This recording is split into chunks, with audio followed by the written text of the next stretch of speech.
Hello, today we're talking about overcoming under-earning. This is a great book, especially if you are challenged in the finance department. It is a great book, and so we're going to talk about that right now.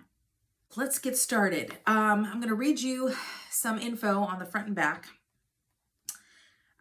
This is a quote from David Bach, who is a best-selling author of The Automatic Millionaire, another book that I have coming up, and I'll do a review on that soon.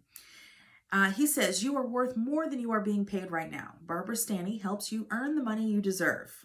So overcoming under-earning is a 5-step plan to a richer life. Overcoming your fear, your money fears, and earn what you deserve. When it comes to money, are you controlled by fear? Do you underestimate your worth? Are you ready to go to the next level but can't seem to get there? If you answered yes to any of these questions, you may be an under-earner. Under-earners are self-saboteurs who don't live up to their earnings potential, says Barbara Stanny, a financial educator, motivational speaker, and career counselor. Whether they make $10 an hour or 6 figures a year, they tend to live paycheck to paycheck, often in debt, and have a high tolerance for low pay. Ironically, many work incredibly hard. The good news is that under-earning is a self-imposed condition. By focusing on overcoming it, under-earners will not only earn what they deserve, but live a richer life.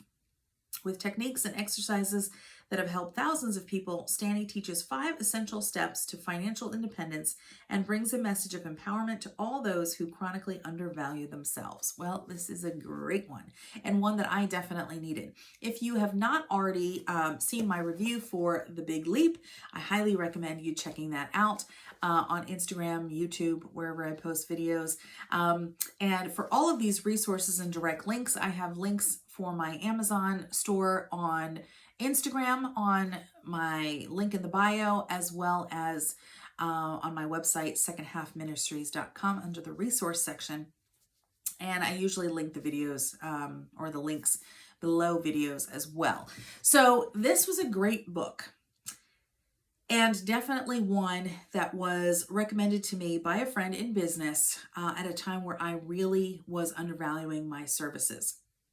And let me just give you a little brief background on why I needed it. Maybe you can relate.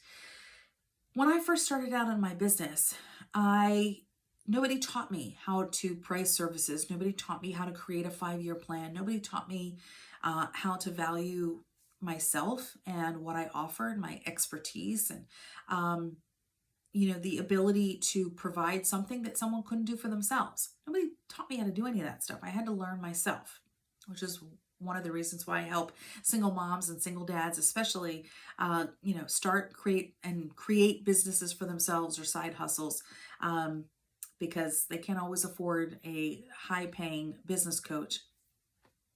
But I'm it. I'm their one-stop shop, right? All things lifestyle and businesses included. So at the time, I didn't know what I was doing. No clue.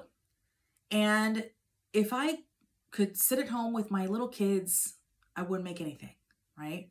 But if I got one client, I'm like, okay, yeah, you can pay me $40 to come do your makeup. Or, a photographer needed a stylist. I'm like, okay, yeah, just $50. And I would just make it up. And then I go, well, today I made $50 that I didn't have yesterday. Well, today I made $40, but then I thought to myself, and I would get so resentful. I'd be like, man, I got to schlep this stuff. I got to drive 20 minutes. I got to set up. I'm breaking a sweat. I got to do the thing. I got to do the service, clean up, pack up, drive back home 20 minutes. And I'm thinking about how much time I actually spent away from my kids. And it wasn't worth it. Wasn't worth it. And a lot of times, by the time I was coming back home, I had to stop at the grocery store, pick up lunch for my kids or pick up dinner. $40 is gone. So I literally worked for dinner, literally worked for lunch, right? Or I literally worked for a little bit of groceries. And then the next day I'm back at zero again. So there was no way to really catch up. And I didn't know that I was worth so much more until I had clients who would say, well, so how much do I owe you today? And I'd be like, this much, 50. And they would go, are you kidding? I would have paid you 100. I go, shit, right? How many times have I had that moment? Plenty. let me tell you, right? And I'm like, oh man, you're leaving money on the table when that happens. You're leaving money on the table because they would have offered it, right? They would have paid had I asked. Ask and you shall receive. If you don't ask, you don't get it, right? But I knew what I was doing. I knew what I was doing. This was before I found Jesus, okay? I knew what I was doing. I was broke, but I knew what I was doing, okay? So I didn't ask, and I didn't receive. And it happened over and over again. And I did have a meeting with a small business coach who was great at startups, and she did ask me a series of questions, and she told me how much she saw potential in me and how much, she said, Bahar, you're a leader. Are you sure you don't want employees at some point in your life? And sure enough, she saw a lot of things that I am working on and implementing in my nonprofit. But at the time, I didn't know, right? I didn't know. I didn't know what I was capable of until somebody else saw it in me. She said, Bahar, you've got, energy, you've got this, that, and the other. And she goes, where do you see yourself in 5 years? And I go, I don't know. I'm lucky if I can get through this year. And she asked me, she said, well, how much would you want to make? And she goes, okay, well, this year's almost over. But what about next year? How much do you want to make next year? And I'm like, I don't know. 40,000? And she goes, what if you could make 50? I'm like, okay, I'll take 50. And then she goes, okay, think more. Like, when you want more than that? What about the next year? And I go, I don't know, 55? Like, what am I supposed to keep going up? And she kept asking me, she kept pushing me, and I kept going, I don't know. It seemed so far out of reach to be worth $50,000 or $60,000. And it took me years to figure this out. At one point, I took a temp job, and it was at a company where I thought I could really, grow. And it was a job that was totally easy for me. I mean, I've done a lot of administrative jobs, and I was, running the office and everything, and it was perfect. It was close by the house, and I could go home for lunch and check on the kids, and they were still homeschooling, and so, they were old enough to be on their own, but I could go home and check on them, and, I literally had like a 5-minute commute. It was awesome. But if you don't ask, you don't receive. And the person that had gotten me the job did not offer the price for my salary first. So they said, well, how much do we owe, whatever. And, he asked them some questions, and they said, okay, well, we'll offer, well, how much does she want to make? So that we can figure out, your percentage on top of that. And so he said, oh, shoot, 50,000 would be great. And they said, okay, that's what we'll do, 50,000. Well, 50,000 was the total that they were going to pay because he said 50. That's not how it works when you work in a temp agency. They take a percentage off of whatever you make. So I ended up barely making 30, 32. And that wasn't enough. And so that person not only shortchanged himself, but also me as well, because he didn't know how to negotiate. And he didn't know, how to put that number out first and say, this is how much I need, this is how much she needs, and to know what kind of pay scale the industry that we were, that I was working in, what the numbers were like. So when you don't know what you're doing and you don't ask the right question or for the right amount, you don't get it. And that was another huge lesson for me, because I started working and I started realizing how much impact I'm making there. And very shortly after that, two of the high ups in the company, they started to see how capable I was and how much I was doing and how much I literally had to sort of, just dive right in and kind of figure things out, because we didn't have a lot of support in that office. And so I was taking on a lot of additional responsibilities. And they said, we were talking about the temp agency and things like that, because they were also working with the same temp agency to hire somebody else for their department. And we got to talking about money. And they said, Bar, why are you not happy with how much you're making? And I said, well, the crazy thing is that I see the bills, like the statements, because I'm also the accounting person, welcome to many hats, right? And I said, and I see the bills from the temp agency that they have to pay, and it just gets my goat. It's like under my skin that they're paying this much for me, when I think I'm worth more. And they said, well, can we ask, it was two guys, and they're great guys. Can we ask how much you're making?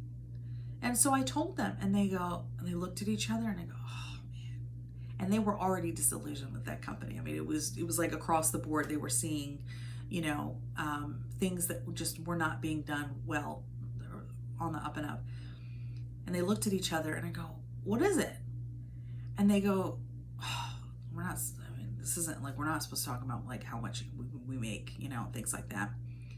So one guy looks and he goes, I can't do it, man. She needs to know, like, she's got to know she's worth more, right?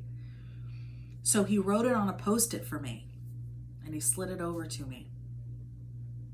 And the number that he slid on the piece of paper was how much the woman who worked in my position before me was making. All right. They had already gone through 4 other people in my position before they hired me. And let me tell you, the office looked like no one had ever been there, that no one had existed in my position, because all the things that I was responsible for was like none of that ever happened. I brought life into that office, and I was doing the things. And I'm like, how are there 4 other people in my position? It looks like nothing ever happened. And so the number that they put on that Post-it note was how much they were paying the previous woman. And I say woman loosely. She was young. She was, younger than me, right? At that time. And she ended up being like a mess. Like, she had boyfriend problems, and the boyfriend was coming and hooping and hollering at the office. And so it was a mess, right? So they ended up getting rid of her. But how much she was making at that position. They were paying her $85,000. I still pause. Do the math. If you're there for even just 4 months, that's a huge salary. If the yearly rate is $85,000. She wasn't worth it, but she asked and she received, because they were paying everybody up the nose, right? Because that was that industry. She asked and she got it. The person that I had from the temp agency was supposed to know that industry, didn't know what to ask. And by default, I didn't know what to ask, and I got screwed too. And I realized I am worth 85. If she was worth 85, I'm worth way more than that, all right? And I realized I was robbing myself of over $50,000 a year by not realizing and not asking for what I was worth. And so this book was really important. I'm going to just hit a couple of points. There are some exercises in here, like what's on your letting go list. So a letting go list is all the things that your money is spent on, like your coffee addiction, or magazines, or random subscriptions, or apps that we pay for that we don't use, things like that. Where $5, $10 here and there can really add up to $20, $30, $50 a month or more that you can take and put in an investment account, or put in your savings for a rainy day, or put it into a vacation fund, or put it towards, a small business or side business.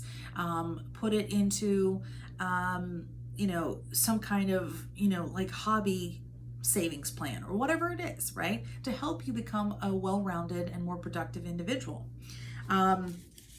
There's another one here. Conversations with myself. What signals have you been getting that you're ready to stretch? That you're enough, that you've taken enough of what it is going on, that you've been broke enough, that you've been robbed enough of money, that you have been at a disadvantage enough, that you've self-sabotaged enough. That is a great exercise.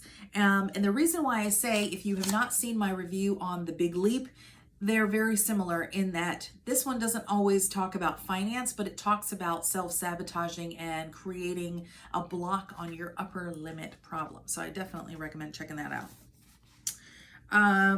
Let's see. Okay, so she does talk about appreciating money. She talks about creating contracts with yourself to ask for more, to recognize where your relationship with money began. So a lot of times we have a relationship with money based on how our parents were with money and how we were raised regarding money. So sometimes if both parents are very frugal, very cheap, the kids end up being complete spenders, and they spend money, waste money because they never had it, they couldn't spend it, and so they want to overcompensate. Sometimes if you're raised by a parent who is a major spender, you realize the error of their ways, and so you become very frugal. I had a meeting once with a single dad, and he was raised. I had a meeting with a single dad not too long ago, and he said that he was also raised by a single mom. And he said, I do now what she did with us, meaning as soon as she had some money come in, it went right through her fingers. We spent it all, whether it was, on legitimate things like bills or groceries or whatever. He's like, but it never sat in the bank long enough. It was always spent. We had it and then we didn't have it. We had it and then we didn't have it. And he said, I realize I do the same thing. And let me tell you something, I've been there too. And my son even commented, he was like, oh, you have money now, we're not going to have money next week, right? And I got kind of offended by that. And he made some comments that he didn't understand how I was with money. And he thought the way I was with money as a single parent, struggling single parent, was the way I inherently was. And I said, well, that's not who I am. I said, who I am was the one who had the great credit score, who used to write a check for the bill as soon as it came in the mail, stamp it, put the check in there, and mail it out again. I like to spend money, but I also paid my bills on time.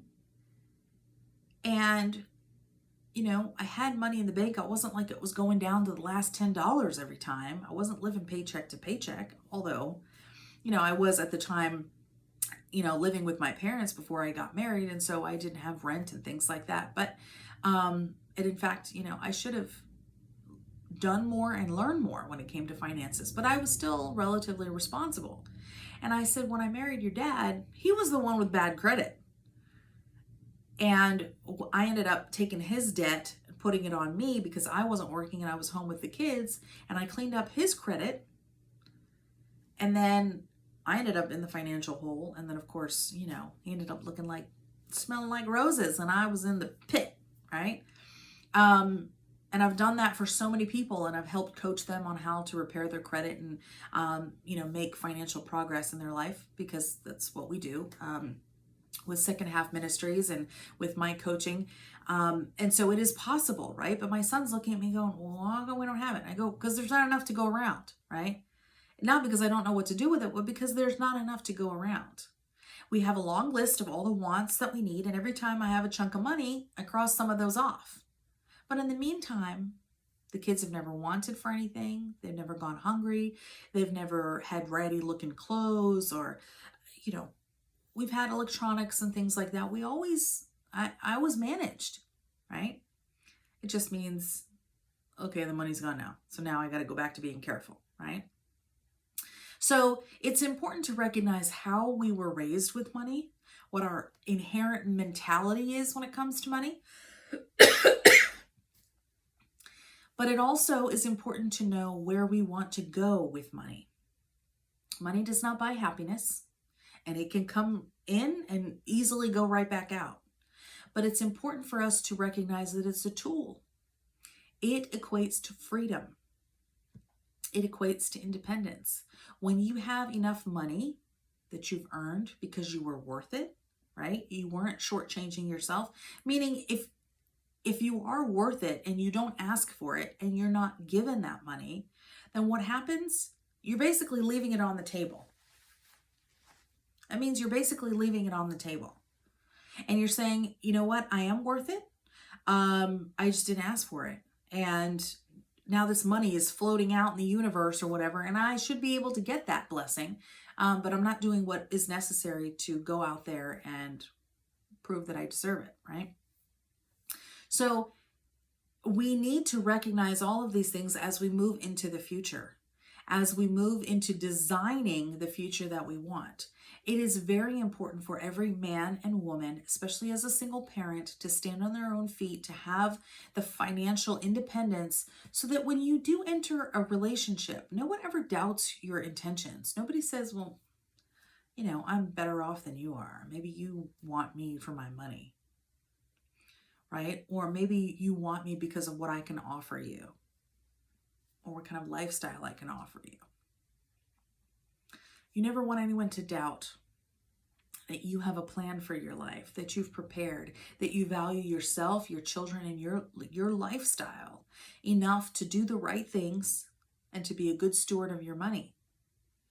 I don't know anybody who goes, you know what, I'm looking for a deadbeat who doesn't pay his bills, who has horrible credit, who doesn't know how to manage their money, if I say, hey, let's go to a movie, they don't got money, I have to pay all the time or whatever. I don't know anyone who actively looks for that type of person, man or woman, because nobody does. It is a direct reflection on your level of responsibility as an adult. And so it's important to recognize these things.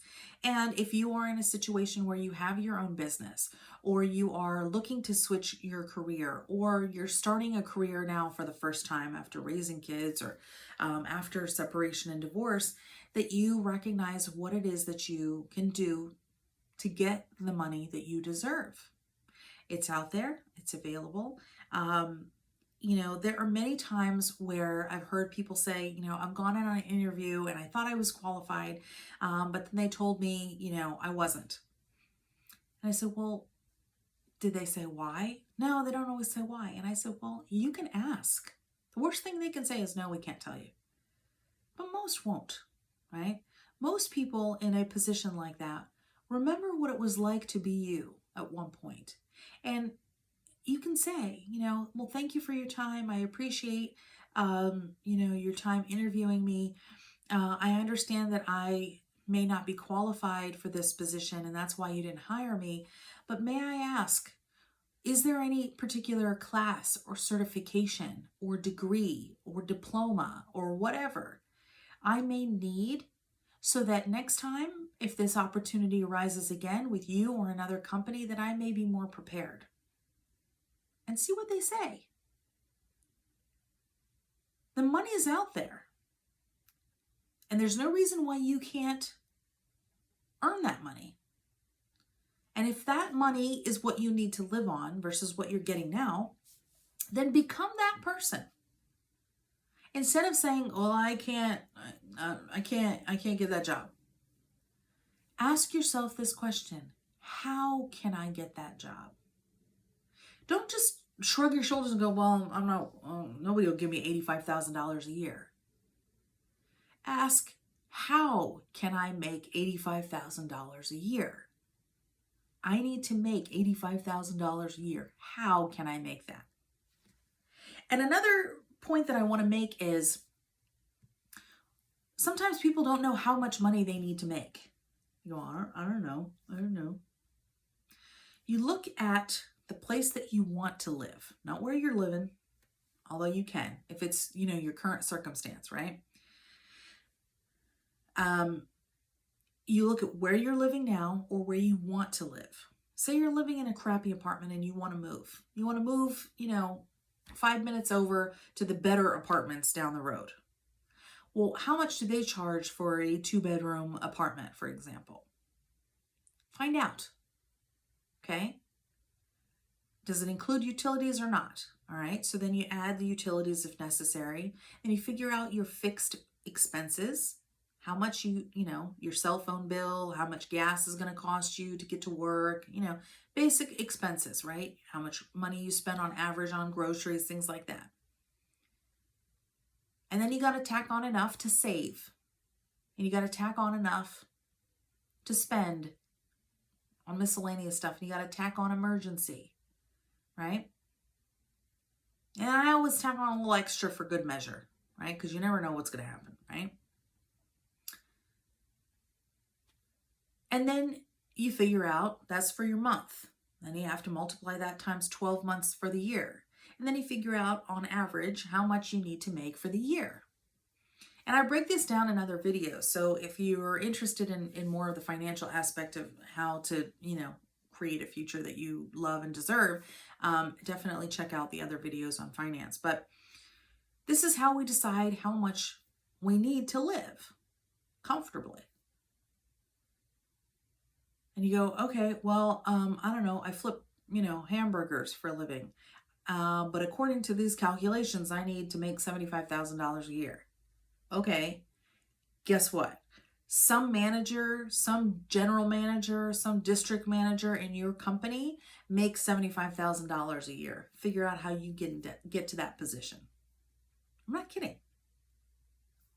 That's how we move up.